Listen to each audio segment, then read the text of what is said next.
another set of related but very difficult questions.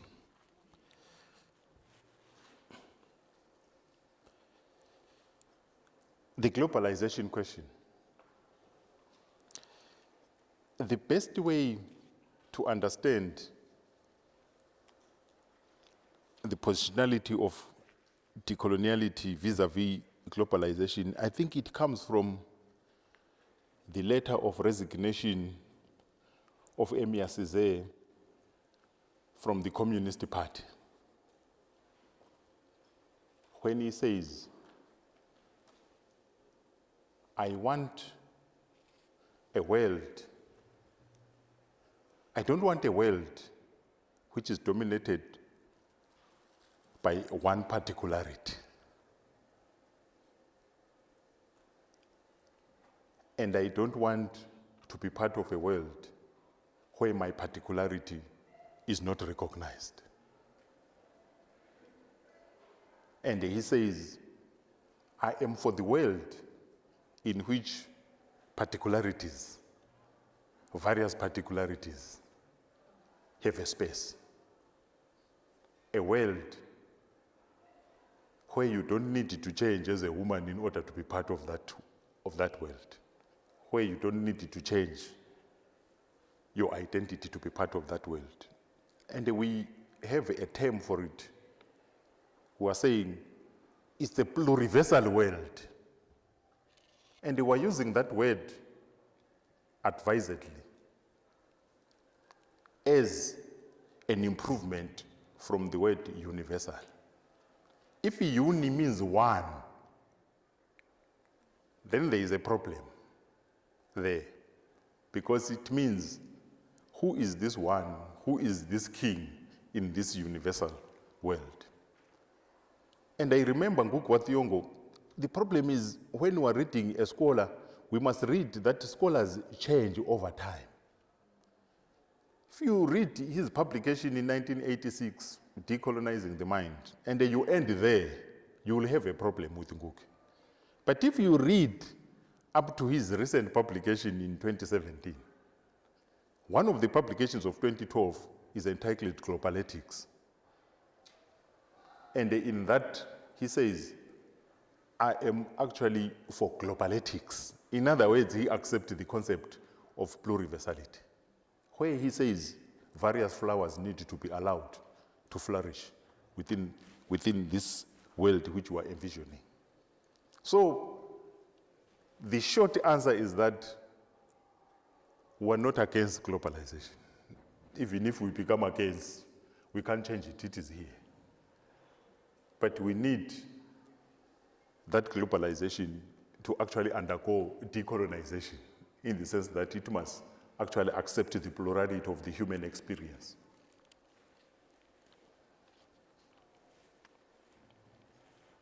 I think it then also speaks to the second question about we're not against modernity.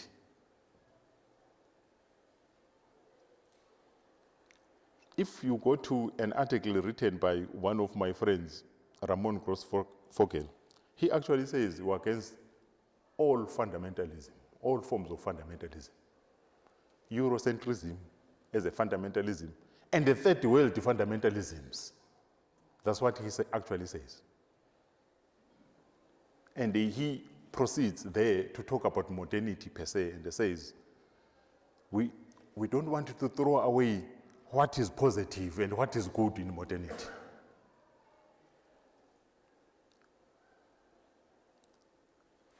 So this is why when yesterday I was talking, I was saying there is caricaturing of the decolonization project, giving it a pet name in order to destroy it. You know that thing, give a dog a pet name, then you kill it. So it's, as I said, in the knowledge domain, it actually argues for opening up of knowledge rather than closure. So generally, the issue of plurality, I like Achille Mbembe speaks about the problem of the paradigm of the one God, one leader, one this and one that. And he goes further to say, the pre-colonial, what made pre-colonial Africa tick? He said actually there were three things which made pre-colonial Africa tick. He says one of them is plurality, the second one was movement, the third one is compositionality. And if you think historically, you will then understand that by the time Europeans were meeting at Westphalian Conference in 1648, inaugurating the modern state, where state and the nation needed to be actually synchronized. If you moved immediately during that period to Africa, you will find some people were hunting and gathering. Some people were organized into kingdoms. Some people were organized into matriarchies. It was a plurality of authorities. There was nobody who was imposing that because I'm a Zulu, I want a kingdom, then I will impose it on everyone. But nowadays, we are all organized into states. And there is one form of authority. Who imposed that? And as I said, that they will introduce slavery and they become abolitionists. They will destroy plurality and they become advocates of plurality again. Today, they are now advocates of plurality. But the pluralities which they actually destroyed in order to create the paradigm of one. So that's why I always believe that you cannot understand the present without knowing the history. It is important just to know the history of where we are coming from in order to understand, because you can actually have a very distorted understanding of where these problems are coming from. You were talking about the intellectual ideas under President Mbeki. I remember one of the most controversial issues during Mbeki's presidency was the Native Club. I think it was launched in 2006 in Pretoria with the conference, Where Are the Natives? And the debate began, but who is the native and who is not? But I remember the logic behind was that the public debates, who actually dominates the public debates? And the idea from the president was that the black intellectuals needed to mobilize themselves so that they dominate the public debate and they feature in the public debate.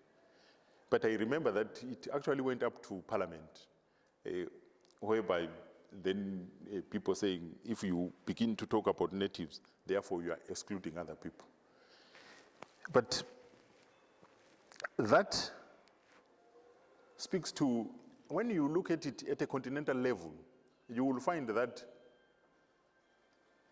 I spoke about the African Revolution having about 5 features. That they wanted to develop African consciousness, they wanted socio-economic development, they wanted Pan-Africanism. And the last thing which I talk about, you needed to be loyal. Intellectualism is a disloyal activity by its very nature. So it's very hard to actually take an academic and expect an academic to speak in a diplomatic manner. I'm saying this because we went to Ethiopia in 2013. That was we're commemorating reflecting on the 2013 Land Act here. And after the presentations, in fact, before the presentation, the person who came to open the debates was a minister of agriculture from Ethiopia. And our conference was actually entitled Land Grabbing. And he says, no, in Ethiopia there are no land grabs. It's actually a large-scale investment in land. And we are actually investing in empty lands. And the academics asked him, can you show us empty lands? He could not show us. But we then moved to the AU, and I was asked to present, and I then presented again, repeating the word land grabs. And immediately, it was a South African who was there. They said, no, we don't want that language here. That language of land grabs, we don't want it here.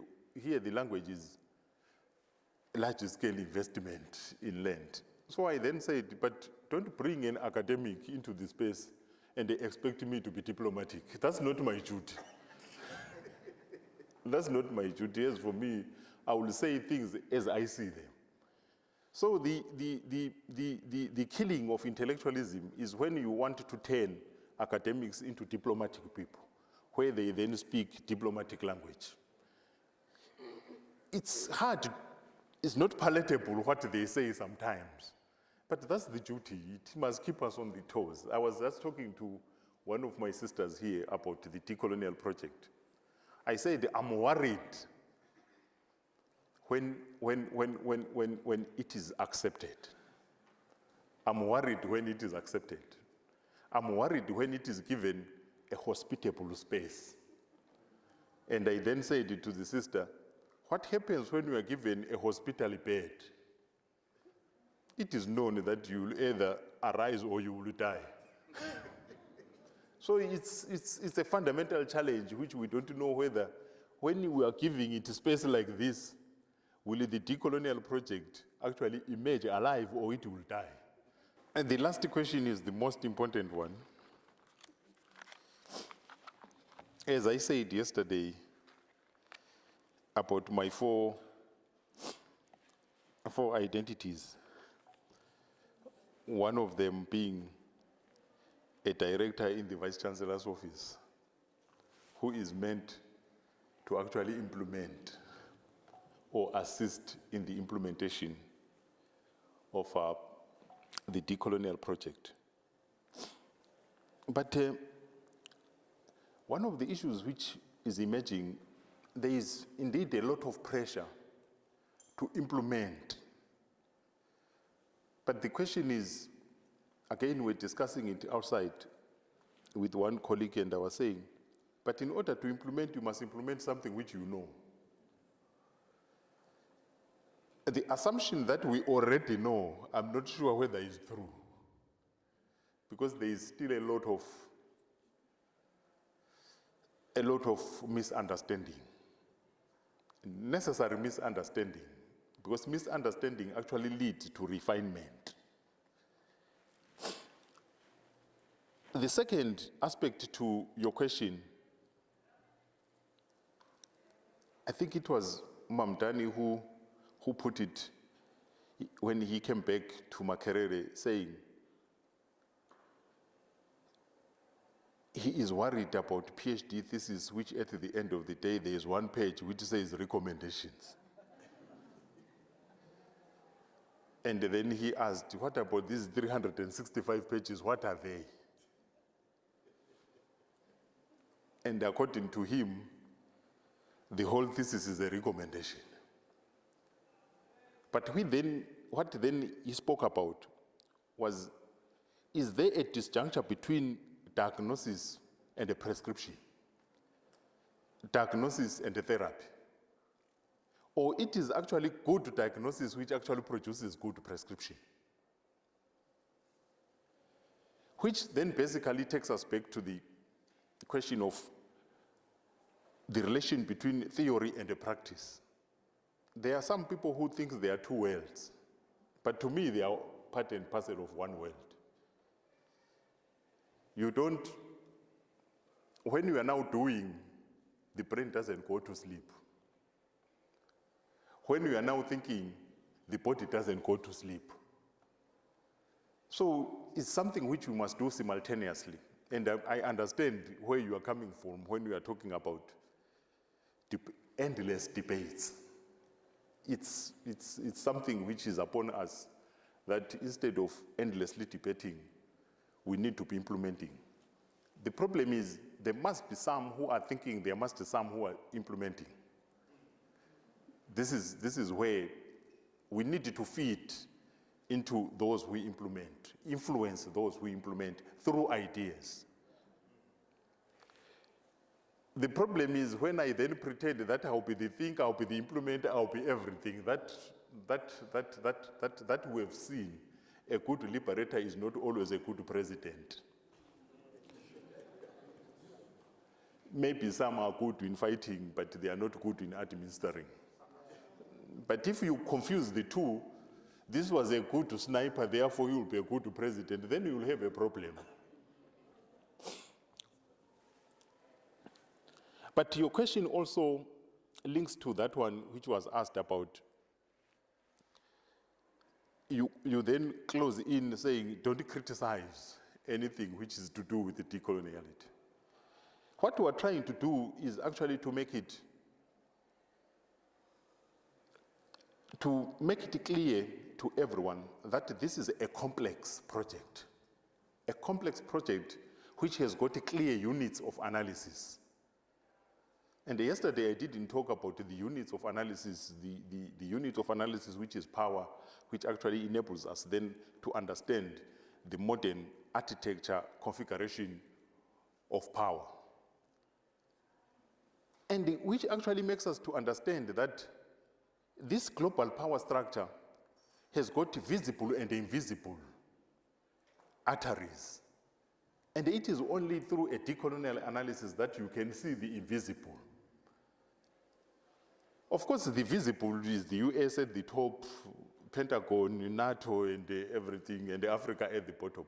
But there are a lot of other ways in which this power maintains itself, which is not violent. Then the other unit of analysis, which is very important, is the one which we were talking about now, the unit of analysis, knowledge, the politics of knowledge. And then the third one is that of being. So if you deploy them, it's like somebody saying, I will talk about Marxism without talking about class. But the class is the unit of analysis, which needs to be understood clearly. So I feel like for those ones who are actually the thinkers behind, they need to actually spell out clearly the units of analysis of the decolonization project. The problem which we always face, and recently we had an international conference at UNISA, where then we invited Professor Adam Abib, we also invited Professor Achille Mbembe. All of them came with this attitude of critiquing the decolonial project. And they started by saying, we must be honest. Then they went on. And they became very dishonest in the process. The question which we then posed, what type of a critique are you presenting which does not show that you actually read the literature? It's a dishonest critique. There are books written, there are articles written, you have never read them, but you want to critique and you want to take the story of a third-year student at UCT who said we must just cancel science and witchcraft and all that, then you use that as what stands for decoloniality. You are becoming dishonest when you are saying that. And the other dishonest part of it is when professors, we call it agnosia. Agnosia is whereby a professor, when you put the decolonial question, he decides that he no longer knows what is colonialism. He no longer knows what is decolonization. And then he asks students to define for him or her the decolonization. What is that? That's dishonest. Because at the moment they actually stand up, all of them now, they are ignorant about what is colonialism. They are now ignorant about what is decolonization. And that is a deliberate ignorance which is actually meant to maintain the status quo. I think let me end there.